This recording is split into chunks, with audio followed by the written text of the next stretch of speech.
sufferings of Christ. You're sharing in the sufferings of Christ. Ja. Und dann seid ihr seid im Leiden mit Jesus gleichgestellt. Also du leidest genau das durch, was Jesus auch durchlitten hat. And adversity of different kinds is actually part of the course. Und verschiedene Schwierigkeiten und Hindernisse gehören zu dem Weg dazu. Now, when we look at external evidence, Wenn wir jetzt außerbiblische Beweise anschauen, I've mentioned some of this already. ein paar habe ich schon erwähnt. We know that the real enemy at this time were the Jewish people. Wir wissen, dass der wahre Feind die Juden waren, das jüdische Volk. Mostly from the Jews, but occasionally from the Gentiles, especially if they lose money. Also Widerstand kam ganz oft von den Juden, manchmal aber auch von den Heiden, die Angst um ihr Geld hatten. And the reason there was no real persecution from the Roman authorities Und es gibt einen Grund, warum es die Verfolgung von der römischen Regierung noch nicht gab. was because they considered this group of Christians as an offshoot of Judaism. Und sie hatten die Christen als eine Art Ableger der jüdischen Sekte verstanden. And they didn't see it as any threat. Und sie haben das nicht als Bedrohung angesehen. And so, as I've said, there's no indication of martyrdom in 1 Peter. Und wie gesagt, haben wir keinen Hinweis darauf, dass jemand ermordet wurde in 1. Petrus. It would have been a loss of reputation, Da wäre ein Ruf verloren gegangen, a loss of place or status in society. wo der Stand in der Gesellschaft verloren geht.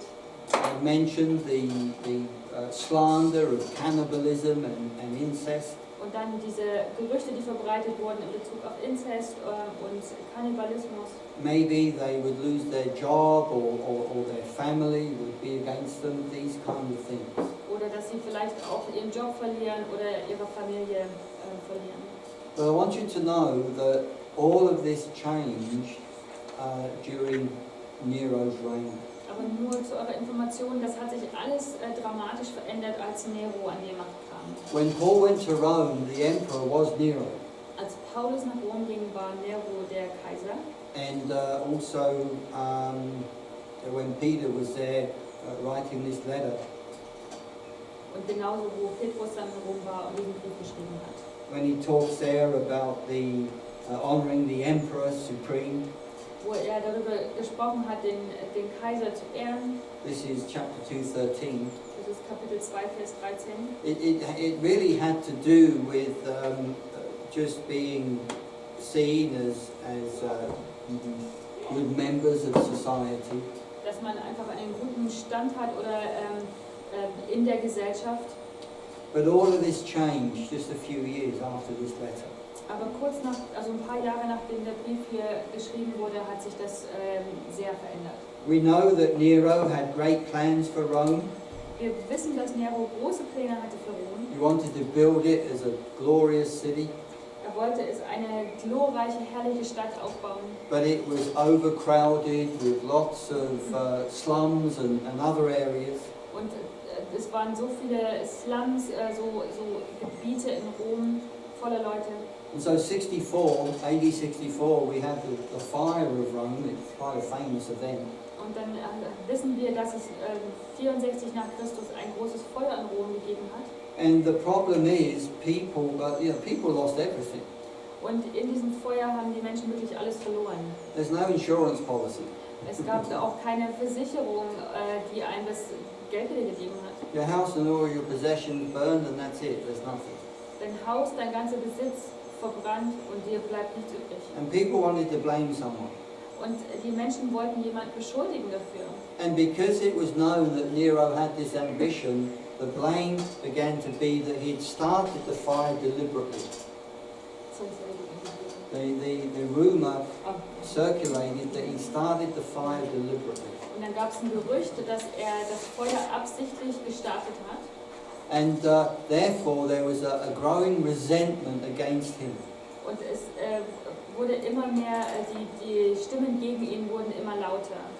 And it was then that Nero found a scapegoat in this new sect that was emerging called Christians. Und dann wurde ein Schuldiger gefunden und den hat er gefunden, indem er die neue Sekte, also die Christen beschuldigt hat. And out of that, a really harsh and savage persecution followed Christians in Rome, in Italy. Und danach folgte wirklich eine harte Verfolgung für die Christen, die damals in Rom gelebt haben. Not so much in the rest of the empire, but definitely in Rome itself. Also nicht unbedingt im Rest des Römischen Reiches, aber hauptsächlich in Rom wurden Christen enorm verfolgt. And Christianity then became illegal. It was recognized as a distinct religion. Und dann wurde das Christentum schnell auch illegal gemacht und es wurde als weil es als eine Religion anerkannt wurde. The way the Romans treated different religions Und die Römer haben Religionen folgendermaßen behandelt. is that if the religion had, if it was old and well established, it could be accepted into the Roman world. Und wenn also eine Religion alt war und anerkannt und gefestigt war, dann wurde das mit aufgenommen in die römische Welt. But they didn't accept new religions. Aber neue Religionen wurden nicht anerkannt, That was a threat. weil es eine Bedrohung dargestellt hat. And so when Christianity became illegal, then believers suddenly, they became criminals. Und dann wurde das Christentum als illegal abgestempelt und damit wurden auch die Christen verfolgt. And they began to hide. Und dann haben sie angefangen oder mussten anfangen, sich zu verstecken. The persecution was very, very cruel. Und es war wirklich eine harte, grausame Verfolgung. Christians were used as entertainment in the arena. Christen wurden in der Arena zum Beispiel auch benutzt, einfach für Unterhaltungszwecke. But also there's a time when Nero had a garden party in his palace. Und es waren Zeiten, wo Nero große Gartenpartys geschmissen hat in seinem Palast. He tied Christians to poles around the garden. Er hat Christen an Pfählen festgebunden in seinem Garten, Covered them in tar, hat sie dann mit Teer übergossen and they became human torches to light the garden. und dann wurden sie so eine Art menschliche Fackel, die den Garten erleuchtet haben. And so you just to know that everything kind of changed then. Und dann sollst du auch wissen, dass sich dann zu der Zeit Dinge wirklich geändert haben und dass da eine Wende da war. And according to church tradition, Und nach der Kirchentradition Peter was arrested at this time, wurde Petrus zu der Zeit dann verhaftet and he was sentenced to crucifixion. und sollte gekreuzigt werden. But he didn't feel worthy to be crucified, Aber er hat gesagt, er ist es nicht würdig, gekreuzigt zu werden. so he asked if he could be crucified upside down. Und dann hat er gefragt, dass er umgekehrt, also mit dem Kopf nach unten gekreuzigt werden kann. And it seems he was granted that request. Und es scheint so, als wäre diesem Wunsch stattgegeben worden. Paul was also arrested, Auch Paulus wurde verhaftet, but he was a Roman citizen. aber er war ein römischer Bürger. And Roman citizens were not ever crucified. Und römische Bürger wurden niemals gekreuzigt. The death for a Roman citizen was beheading. Der Tod für römische Bürger war, dass man geköpft wurde. Something that was very quick. Etwas, was halt sehr schnell vonstatten ging. And so tradition has the Apostle Paul beheaded during this time of Nero's reign. Und die Tradition sagt dann, dass Paulus höchstwahrscheinlich geköpft wurde zu der Zeit, wo Nero an der Macht war. And so of course what happens in Rome would have had effect around the empire. Und dann ist natürlich immer so, wenn in Rom etwas passiert, dann hat es auch Auswirkungen auf den Rest des Römischen Reiches. And so there was a local, a sporadic persecution, Dann gab es Verfolgung, also sporadische Verfolgung hier und da. but nothing we understand, nothing quite like happening in Rome. There was sporadic persecution, but nothing to the extent that was in Rome. Ja. Und dann gab es diese Verfolgung, aber die war jetzt niemals so hart, wie sie in Rom gewesen ist. Now, after a couple of years, this stopped because even the Roman citizens were disgusted and horrified by the treatment of Christians. Und ein paar Jahre später hat es dann nachgelassen, weil selbst die römischen Bürger wirklich angeekelt waren von der Behandlung der Christen. But if you look at the period from Nero to Constantine, Wenn du dir dann die Zeit anschaust von Nero zu Konstantin, there was round about 10 different times of very strong persecution against believers. dann gab es so mehrere Zeiten, wo die Verfolgung wo Christen sehr stark verfolgt wurden. And one of the fascinating things is that we have a diary of a woman called Perpetua. Und wir haben ein Tagebuch von einer Frau, die heißt Perpetua. Perpetua was a lady from a very high-standing family. Und es ist eine Frau, die aus einer sehr wohlhabenden Familie mit von hohem Stand kam. And she had committed her life to Christ. Sie hat ihr Leben Jesus übergeben. Her servant lady, Felicitas, had also done that. Und eine Dienerin mit Namen Felicitas hat das auch getan. And she keeps a diary of her time in prison, waiting for the time when she would be sent into the arena.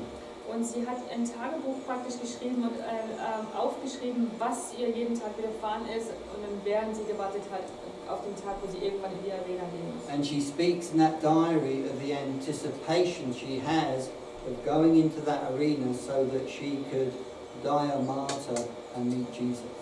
Und sie beschreibt in dem Buch ihre Erwartung, einfach endlich in die Arena gehen zu können, dass sie endlich zu Jesus kommt und ihn treffen kann. If you Google Perpetua, you'll find it and you can read it. Und da kannst du auch einfach mal googeln und nachgucken, wenn du Perpetua nachschlägst, dann kannst du nachlesen. Okay, because of time, let me just focus in on the really awkward passage of Peter, just so that I don't avoid that.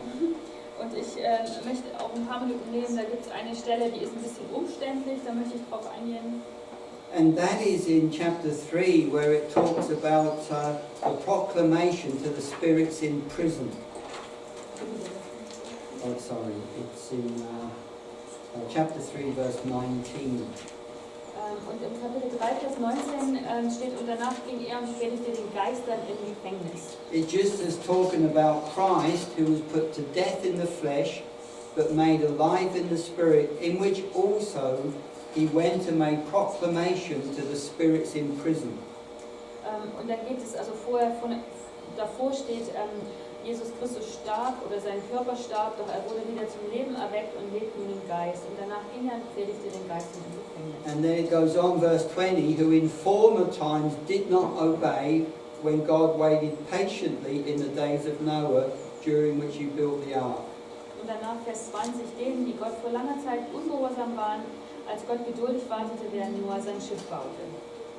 And then you jump ahead to chapter 4. Und dann sprichst du mal vor auf Kapitel 4, verse 5. Vers 5. But they will have to give an account to him who stands ready to judge the living and the dead. For this reason the gospel was proclaimed even to the dead, so that they may be judged in the flesh as everyone is judged. Und es steht aber vergesst nicht, dass sie sich eines Tages vor Gott verantworten müssen, der alle Menschen, die Lebenden wie die Toten, richten wird. Deshalb wurde die Botschaft sogar den Verstorbenen gepredigt, damit sie, obwohl ihr Körper mit dem Tod bestraft wurde, trotzdem im Geist ewiges Leben haben können. And when you look at these scriptures, that it would seem that there's somehow a preaching of the gospel to those who have died.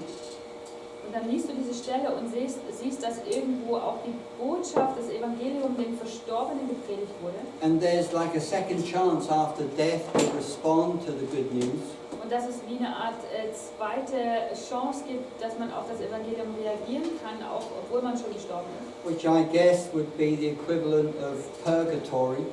Und das wäre für mich die Idee des Fegefeuers. As is held in some Catholic circles. Wie es in manchen katholischen Kreisen verstanden wird oder gelehrt wird. Now, the problem with taking this simply in what it would seem as first reading. Shall I say that again? Ja, The problem with accepting that particular understanding das Problem, wenn du diese Sache so verstehst oder annimmst, is there seems to be other passages which talk about, which say there's no second chance. ist, dass es andere Bibelstellen oder andere Referenzen gibt, wo eine zweite Chance nicht erwähnt ist, also die gibt es nicht. For example, in Hebrews 9, In Hebräer 9 zum Beispiel, verse 27, Vers 24 bis 27. we read very simply that just as it is appointed for people to die once, and after that comes judgment, and so Christ, and so on and so forth. Und genauso wie es bestimmt ist, dass jeder Mensch nur einmal stirbt, worauf das Gericht folgt, genauso starb auch Christus und so weiter. And in Luke 16, there's that parable, you remember, of Lazarus and the rich man. In Lukas 16, da habt ihr dieses Gleichnis von Lazarus und dem reichen Mann. And you get the curtain pulled back, Und dann habt ihr den Vorhang, der zurückgezogen wird. and you see a divide between the rich man and Lazarus. Und du siehst eine Trennung oder einen Spalt zwischen dem Mann und Lazarus. And the rich man says to Lazarus, can you bring some water because it is hot here? Und der reiche Mann sagt zu Lazarus, kannst du mir etwas Wasser bringen, hier ist es so heiß. But there was a complete chasm and there was no crossing over. Aber es gab da eine völlige Trennung, eine sehr weite Entfernung und man konnte nicht rübertreten. And so, just to say that people have understood these passages in three ways. Einfach nur zur Erwähnung, also es gibt drei verschiedene Möglichkeiten, wie man diese Stelle verstehen kann. The first is one I've mentioned, that there's a second chance after death. Zum einen ist, dass es eine zweite Chance gibt, nach dem Tod sich zu entscheiden. But that's been rejected, especially by the Protestant church. Und das ist natürlich vor allem von der protestantischen Gemeinde eher abgelehnt, For reasons that I just said. aus den Gründen, die ich gerade erwähnt habe. But another understanding is recognizing something that Peter says in chapter 1, verse 11. Eine zweite Option ist, dass Petrus hier etwas im ersten Kapitel, Vers 11 erwähnt. Because he's talking in chapter 1, verse 10 about the prophets. Und er spricht hier über die Propheten im Vers 10 vorher. And the prophesites had prophesied of the grace that was to come. Und die Propheten haben etwas von der Gnade erzählt, die kommen wird. And then it talks about they were inquiring about the personal time that the Spirit of Christ within them indicated. Und sie haben etwas von einer Zeit gesprochen, die in ihnen ist, wo der Geist sie auch überführen wird oder sie ihnen zeigen wird. In other words, there was a recognition that the prophets indeed had the very Spirit of Christ when they were preaching. Mit anderen Worten ist, dass die Propheten, als sie aktiv waren, gepredigt haben, den Geist in sich hatten. And so, when it talks about those in former times in the days of Noah, Und wenn es dann hier über diese früheren Zeiten, zu Zeiten Noah spricht, that period of time was a time when the very building of the ark was indeed a statement of judgment coming. und diese Zeitspanne, also wo die Arche gebaut wurde, war eine Zeit, wo sie wussten, das Gericht wird kommen. And so Noah was the one who was doing the preaching to his contemporaries. Also hat Noah praktisch seinen Zeitgenossen das mitgepredigt. But it was indeed the Spirit of Christ that was in him, so it was Christ who was doing that preaching. Aber es war der Geist Christi, der in ihm war, und der hat natürlich dann auch gepredigt. And so it's simply talking about the people of Noah's time who didn't respond to the gospel. Also spricht es über die Menschen zu Noahs Zeiten, die aber auf das Evangelium nicht reagiert haben. Another understanding is that when Jesus died on the cross, Ein drittes Verständnis ist, dass zu der Zeit, wo Jesus am Kreuz starb, that he was put to death in the flesh, als er als sein Leib, sein Körper starb, but made alive in the spirit, verse 18. aber dann im Geist wieder zum Leben erweckt wurde. It was when he was dead that he actually went and made the proclamation of his victory in the spirit realm. Dass da, wo er tot war, diese Verkündung in der geistlichen Sphäre gemacht hat. In other words, he declared his victory over a victory to fallen angels. Dass er dort seinen Sieg den gefallenen Engeln praktisch verkündet hat.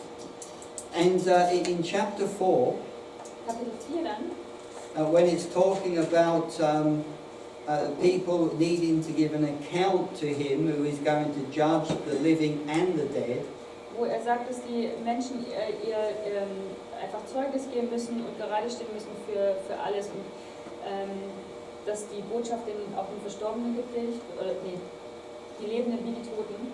The dead that are being spoken about in chapter 6, Und die Verstorbenen, von denen hier im Vers 6 geschrieben ist, this is the reason the gospel was proclaimed even to the dead, so that they've been judged in the flesh as everyone is judged, they might live in the spirit as God does.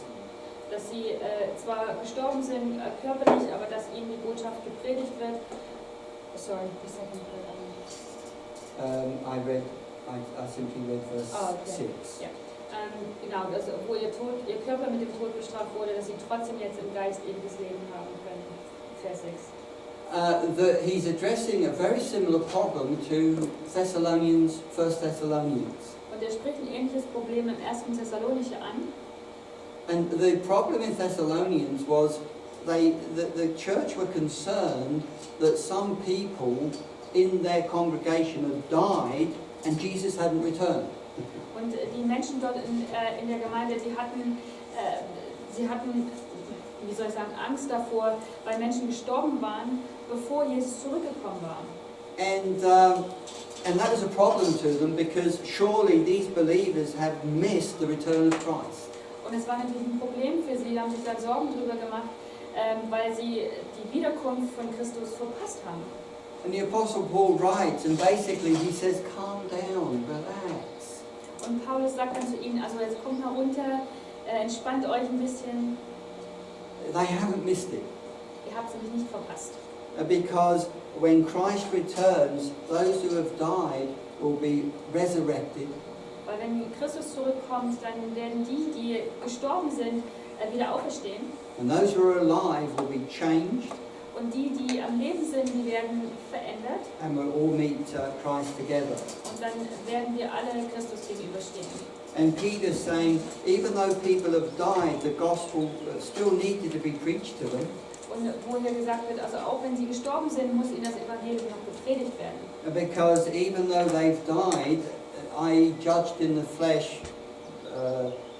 through death, we all died because of sin. Und wir sterben ja alle auch, also körperlich auch durch die Sünde.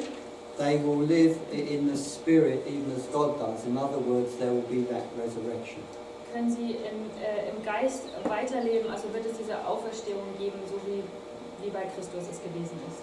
And so, just simply in the time we have, these are the different ways people have understood this passage. Also das sind so verschiedene Möglichkeiten, wie Menschen diesen Abschnitt hier verstanden haben. Any questions? Fragen dazu? Okay. In the 20 minutes I have left, can we turn our attention to James? Also wir haben noch 20 Minütchen, die würden wir gerne dem Jakobus widmen. I've mentioned that really James is not a difficult book to understand. Also wie gesagt, Jakobus ist kein schwieriges Buch. But it does have its own marvelous identity and flavour. It's kind of different than most of the other letters. Aber es hat eine ganz tolle Identität. Der Brief unterscheidet sich auch sehr von anderen Briefen. And we know that James is not the disciple James because he was executed in Acts 12.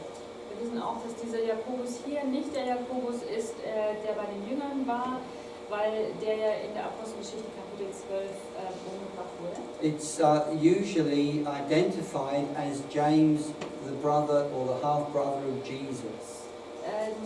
Man geht davon aus, dass es hier um den Jakobus geht, der Bruder bzw. Halbbruder von Jesus war. A very quick and brief survey of Jesus' family. Ganz kurz zur Familie von Jesus.